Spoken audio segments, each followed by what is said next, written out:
युद्धोत्तर महाभारत शांति पर्व अध्याय 112 एक तपस्वी ऊंट के आलस्य का कुपरिणाम और राजा का कर्तव्य। युधिष्ठिर ने पूछा, पितामह, राजा को क्या करना चाहिए? क्या करने से वह सुखी हो सकता है? यह मुझे यथार्थ रूप से बताइए। भीष्म जी ने कहा, नरेश्वर, राजा का जो कर्तव्य है और जो कुछ करके वह सुखी हो सकता है वह अब मैं तुम्हें बतलाता हूं। परंतु पहले तुम एक ऊंट का प्रसंग सुनो, जिससे शिक्षा मिलती है कि राजा को वैसा आचरण कभी नहीं करना चाहिए। प्राजापत्य युग सत्ययुग में एक महान ऊंट था। उसको पूर्व जन्म की स्मृति थी। उसने कठोर व्रत का पालन करते हुए वन में गहन तपस्या आरंभ की।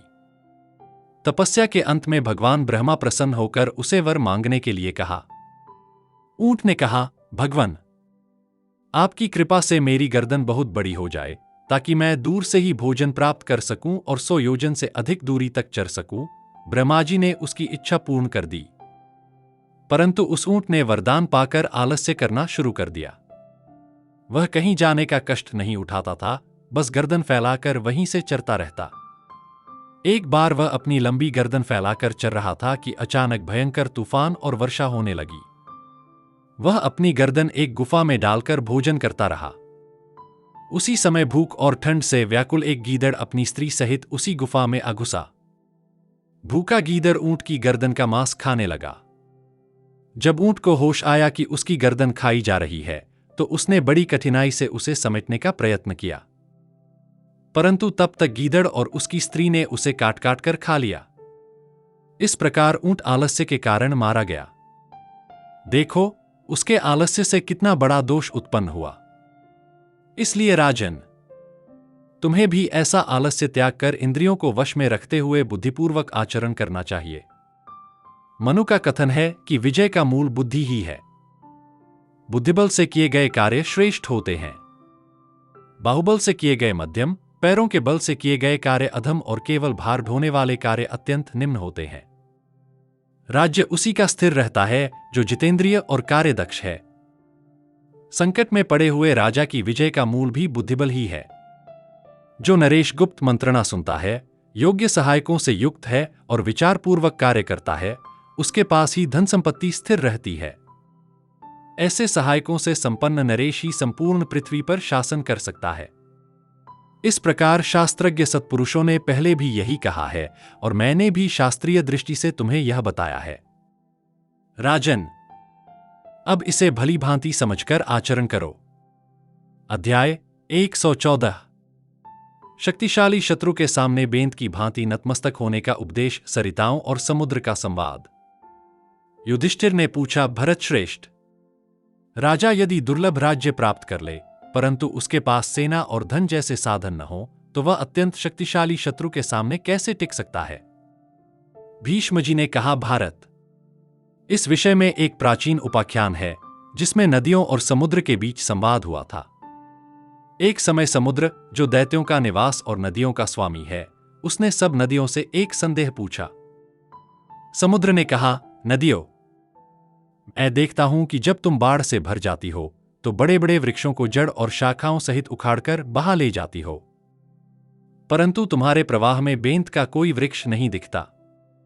वह किनारे पर ही उगता है, फिर भी तुम उसे क्यों नहीं बहा पाती? क्या तुम उसे अवहेलना करती हो या उसने तुम्हारा कोई उपकार किया है? यही मैं जानना चाहता हूं। समुद्र ने नदियों से पूछा, जब तुम बाढ़ से भर जाती हो तो बड़े बड़े वृक्षों को जड़मूल और शाखाओं सहित उखाड़कर बहा ले जाती हो, परंतु बेंत का कोई वृक्ष तुम्हारे प्रवाह में नहीं आता। ऐसा क्यों है? क्या तुम उसे अवहेलना करती हो या उसमें कोई विशेषता है?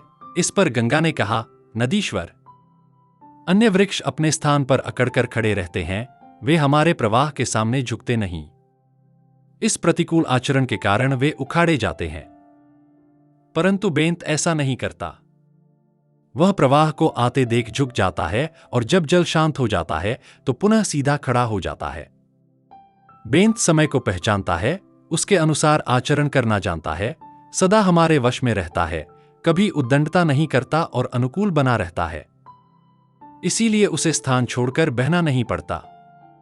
जो पौधे, वृक्ष या लता गुल्म हवा और पानी के वेग से झुक जाते हैं और वेग शांत होने पर पुनः उठ खड़े होते हैं, उनका कभी पराभव नहीं होता। भीष्म ने कहा, युधिष्ठिर, इसी प्रकार जो राजा अत्यंत शक्तिशाली शत्रु के प्रथम आक्रमण को झुककर सह लेता है, वही सुरक्षित रहता है। जो अकड़कर सामना करता है, उसका शीघ्र विनाश हो जाता है। बुद्धिमान राजा को अपने और शत्रु के बल और दुर्बलता को भली भांति समझकर उसी के अनुसार आचरण करना चाहिए। यदि शत्रु अत्यंत बलवान लगे तो राजा को बेंत की भांति नम्र होकर रहना चाहिए। यही बुद्धिमानी का लक्षण है। अध्याय 114। दुष्ट मनुष्य द्वारा की हुई निंदा को सह लेने से होने वाला लाभ। युधिष्ठिर ने पूछा, यदि कोई ढीठ मूर्ख मधुर या तीखे शब्दों में भरी सभा के बीच किसी विद्वान की निंदा करे तो विद्वान को उससे कैसा बर्ताव करना चाहिए? भीष्म ने कहा, भूपाल, विशुद्ध चित्त वाला मनुष्य सदैव मूर्ख की निंदा और कठोर वचनों को सहन करता है। जो निंदक पर क्रोध नहीं करता, वह उसके पुण्य को प्राप्त कर लेता है और अपना पाप उसी पर डाल देता है। अच्छा पुरुष उस निंदक की उपेक्षा करता है जैसे कोई रोगी या टिटिरी पक्षी निरर्थक टाय करे। ऐसा करने से निंदक सब लोगों का द्वेषभाजन बन जाता है और उसके सत्कर्म निष्फल हो जाते हैं। मूर्ख अपने इस पापकर्म से गर्व करता है कि उसने अमुक सम्मानित व्यक्ति को सभा में अपमानित किया।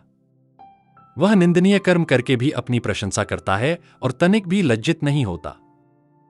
ऐसे नराधम की यत्नपूर्वक उपेक्षा करनी चाहिए। मूर्ख जो कुछ कहे, विद्वान को उसे सह लेना चाहिए। मूर्ख की प्रशंसा या निंदा से किसी का कोई भला या बुरा नहीं होता। वह ठीक वैसे ही है जैसे वन में कौआ व्यर्थ कावकाव करता है।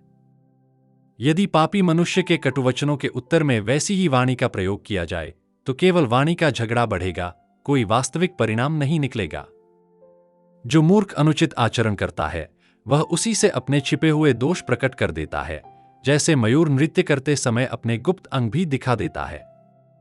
भले व्यक्ति को ऐसे निर्लज्ज मनुष्य से वार्ता भी नहीं करनी चाहिए जिसके लिए कोई भी अनुचित कार्य या अनुचित वाणी असंभव न हो। जो सामने आकर गुण गाता है और परोक्ष में निंदा करता है, वह मनुष्य संसार में कुत्ते के समान है। उसका लोक और परलोक दोनों नष्ट हो जाते हैं। सैकड़ों लोगों को दान और यज्ञ करके भी यदि कोई मनुष्य परोक्ष में दूसरों की निंदा करता है तो वह क्षण भर में ही सब पुण्यों को नष्ट कर देता है। अध्याय 115। दुष्टों की निंदा और उसका त्याग। जो मनुष्य परोक्ष में दूसरों की निंदा करता है, वह चाहे सैकड़ों दान और यज्ञ ही क्यों न करे, अपने सब पुण्य कर्म तत्काल नष्ट कर देता है। इसलिए बुद्धिमान पुरुष को चाहिए कि ऐसे पापूर्ण विचारों वाले मनुष्य को तुरंत त्याग दे। वह साधु पुरुषों के लिए कुत्ते के मांस के समान सदा त्याज्य है। जनसमूह में किसी महापुरुष की निंदा करने वाला दुरात्मा अपने ही दोषों को प्रकट करता है, जैसे सर्प अपने फन को ऊंचा उठाकर दिखाता है। जो कोई ऐसे निंदक से बदला लेना चाहता है, वह राख में लौटने वाले मूर्ख गधे की भांति केवल दोहक में फंस जाता है। जो मनुष्य सदा दूसरों की निंदा करता रहता है, वह मानो मनुष्य शरीर रूपी घर में रहने वाला भेड़िया है। वह सदा अशांत रहता है, मतवाले हाथी की भांति गरजता है और भयंकर कुत्ते के समान काटने दौड़ता है। श्रेष्ठ पुरुष को चाहिए कि ऐसे मनुष्य को सदा के लिए त्याग दे। वह मूर्ख मनुष्यों द्वारा अपनाए गए पथ पर चलता है, इंद्रिय संयम और विनय से रहित है, शत्रुता को ही व्रत बना रखा है और सदा सबकी हानि चाहता है। ऐसे पाप बुद्धि मनुष्य की निंदा करनी चाहिए। यदि कोई सज्जन मनुष्य ऐसे दुष्टों की निंदा का उत्तर देना चाहे तो उसे रोककर यह समझाना चाहिए कि दुखी मत हो, क्योंकि स्थिर बुद्धि वाले मनुष्य यह मानते हैं कि महान पुरुष और नीच के बीच तुलना करना ही निंदनीय है। क्रुद्ध होकर ऐसा दुष्ट थप्पड़ मार सकता है, मुंह पर धूल या भूसी झोंक सकता है, दांत निकालकर डरा सकता है, उससे सब प्रकार की नीचता संभव है। जो मनुष्य सभा में अत्यंत दुष्टात्मा द्वारा की गई निंदा को सह लेता है, वह उससे उत्पन्न किसी भी दोहक का भागी नहीं होता। अध्याय 116। राजा तथा सेवकों के आवश्यक गुण। युधिष्ठिर ने भीष्म से कहा, पितामह, आपने दुष्ट और दुरात्मा मनुष्यों की वाणी का स्वरूप बताया। अब आप यह भी बताइए कि कौन से उपाय राज्यतंत्र के लिए हितकारी, कुल के लिए सुखदायक, भविष्य में कल्याण बढ़ाने वाले, राष्ट्र की उन्नति करने वाले तथा प्रजा के लिए अन्नपानी और शरीर की दृष्टि से लाभदायक हों। जो राजा राज्याभिषिक्त होकर मित्रों और हितैषी सुहृदों से घिरा रहता है, वह किस प्रकार अपनी प्रजा को प्रसन्न रखे? यदि राजा असत वस्तुओं के संग्रह में आसक्त हो, स्नेह और राग से वशीभूत हो और इंद्रियों पर शासन न कर सके, तो वह सज्जनता का आचरण नहीं कर पाता। परिणामस्वरूप उसके सेवक भी विपरीत गुणों वाले हो जाते हैं और राजा सेवकों को रखने के फलस्वरूप धन या राज्य लाभ से वंचित रह जाता है। भीष्म का उत्तर। भीष्म ने कहा, तात, कोई भी व्यक्ति अकेला राज्य नहीं चला सकता। सहायकों के बिना किसी भी प्रयत्न की सफलता संभव नहीं है। यदि सफलता मिल भी जाए तो उसकी रक्षा नहीं हो सकती। वही राजा राज्यफल भोगता है जिसके सेवक ज्ञान और विज्ञान में निपुण, हितैषी, कुलीन और स्नेहशील हों। जिसके सभी सेवक ज्ञान विज्ञान में कुशल, हितैषी, कुलीन और स्नेही हों, वही राजा राज्य का फल भोग सकता है। जिसके मंत्री कुलीन, धन के लोभ से विचलित न होने वाले, सदा राजा के साथ रहने वाले, उसे उचित सलाह देने वाले, सत्पुरुष, संबंधों को समझने में कुशल, भविष्य का प्रबंध करने वाले, समय का ज्ञान रखने वाले तथा बीती हुई बात पर शोक न करने वाले हों, वही राजा राज्य का वास्तविक फल पाता है। जिसके सहायक राजा के सुख में सुख और दुख में दुख मानते हों, सदा उसका प्रिय करने वाले हों और राजकीय धन कैसे बढ़े इसकी चिंता में तत्पर तथा सत्यवादी हों, वही राजा सफल होता है।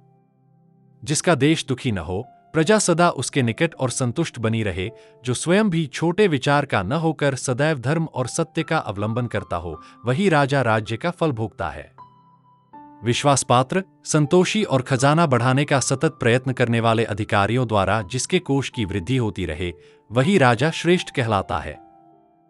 यदि अन्नादि भंडार की रक्षा लोभ से परे, विश्वासपात्र, संग्रही, योग्य और निर्लोभ अधिकारी करते हों, तो राज्य की विशेष उन्नति होती है। जिस नगर में न्याय ऐसा हो कि कर्म के अनुसार ही फल मिले और जहां धर्मसम्मत व्यवहार चलता हो, वही राजा धर्मफल का भागी होता है। जो राजा राजधर्म को जानता है, योग्य लोगों को अपने यहां एकत्र रखता है और समय के अनुसार संधि, विग्रह, यान, आसन, द्वैधिभाव और समाश्रय इन 6 नीतियों का उपयोग करता है, वही राजा धर्मफल का भागी होता है। अध्याय 116। सज्जनों का चरित्र, ऋषि और कुत्ते की कथा। युधिष्ठिर ने पूछा, भरतश्रेष्ठ, यदि राजा के पास अच्छे कुल में उत्पन्न सहायक न हो, तो क्या वह नीच कुल के लोगों को सहायक बना सकता है या नहीं? भीष्म ने उत्तर दिया, इस विषय में लोग एक प्राचीन इतिहास का उदाहरण देते हैं, जो सदा सत्पुरुषों के आचरण का उत्तम आदर्श माना जाता है। मैंने भी यह कथा तपोवन में महर्षि परशुराम से सुनी थी। एक बार एक निर्जन वन में एक महर्षि रहते थे। वे फलमूल का आहार करते, इंद्रियों को वश में रखते, स्वाध्याय और उपवास से अपने मन को शुद्ध करते और सदा सत्वगुण में स्थित रहते थे। उनके सद्भाव को देखकर वन के सभी जीव उनके पास आते थे। सिंह, व्याघ्र, हाथी, चीते, गैंडे, भालू आदि हिंसक पशु भी उनके समीप आकर शांत हो जाते और शिष्यों की भांति उनके पास बैठकर उनका प्रिय करते। सभी जानवर उनसे कुशल पूछकर लौट जाते, किंतु एक ग्रामीण कुत्ता वहां से हटता ही नहीं था। वह कुत्ता ऋषि का भक्त था, फल मूल और जल का ही आहार करता, उपवास करता और साधु स्वभाव से रहता था। धीरे धीरे उसका मन मनुष्य जैसा भाव रखने लगा और वह ऋषि से गहरा स्नेह करने लगा। एक दिन एक भयंकर चीता उस कुत्ते को पकड़ने आ गया। भयभीत कुत्ते ने ऋषि से प्रार्थना की, भगवन, यह चीता मुझे मारना चाहता है, आपकी कृपा से मुझे इससे भय न हो। ऋषि ने कहा, पुत्र, इससे मत डर। अब तुम कुत्ते के रूप से मुक्त होकर चीते के रूप में परिवर्तित हो जाओ। और सचमुच वह कुत्ता चीता बन गया। उसके शरीर पर चित्तियां आ गईं, दांत निकल आए और वह निर्भय होकर वन में रहने लगा। उसके बाद जब पहले से वहां रहने वाले चीते ने अपने समान दूसरे चीते को देखा, तो उसका विरोध समाप्त हो गया।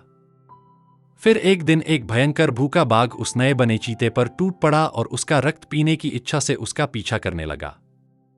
बाघ का भय और ऋषि की शरण बड़ी बड़ी दाढ़ों से युक्त, भूख से कुटिल भाव धारण किए हुए वंचारी बाघ को देखकर चीता अपने जीवन की रक्षा के लिए पुनः ऋषि की शरण में आया। चीते का बाघ में रूपांतरण सहवासजनित स्नेह का निर्वाह करते हुए महर्षि ने उस चीते को बाघ बना दिया। अब वह अपने शत्रुओं के लिए अत्यंत प्रबल हो उठा। नया रूप और नया स्वभाव। उसके बाद जब बाघ ने अपने समान रूप को देखा तो उसने उसे नहीं मारा। उधर वह कुत्ता, जो अब बाघ बन गया था, बलवान होकर मांस का आहार करने लगा। अब उसे फलमूल खाने की तनिक भी इच्छा नहीं होती थी।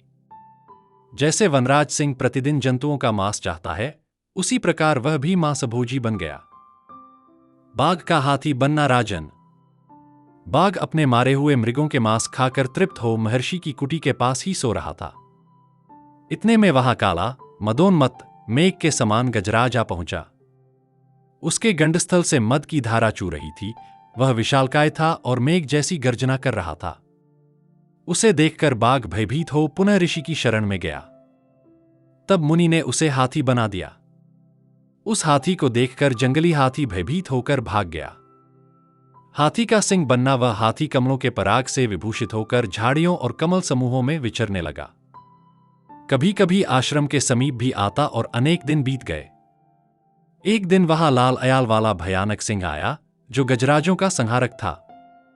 उसे देखकर वह हाथी भी भयभीत होकर ऋषि की शरण में गया। तब मुनि ने उसे सिंह बना दिया।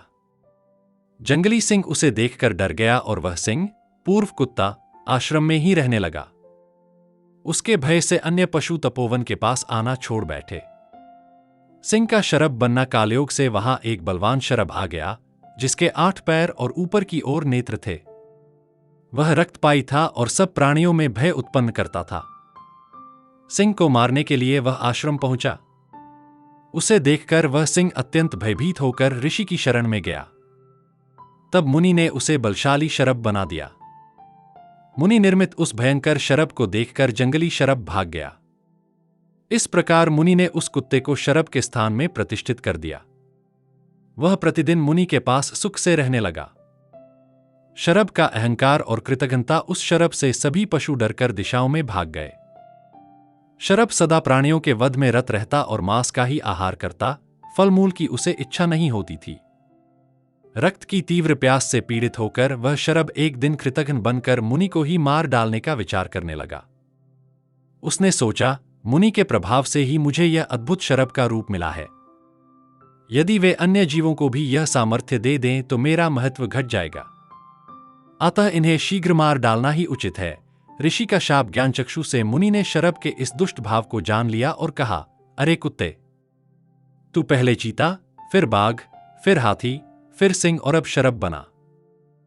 यह सब मेरे स्नेह से मिला, फिर भी तू मुझे मारना चाहता है। इसलिए तू पुनः अपनी पूर्व योनि में जाकर कुत्ता ही बन जा। महर्षि के शाप से वह नीच और मूर्ख शरभ पुनः कुत्ता बन गया। इस प्रकार महाभारत का यह अध्याय यहां समाप्त हुआ। महाभारत भारत का गौरवशाली इतिहास। हम कथा सुनाते पांडव सकल महान की। यह महाभारत है पुण्य कथा श्री भगवान की।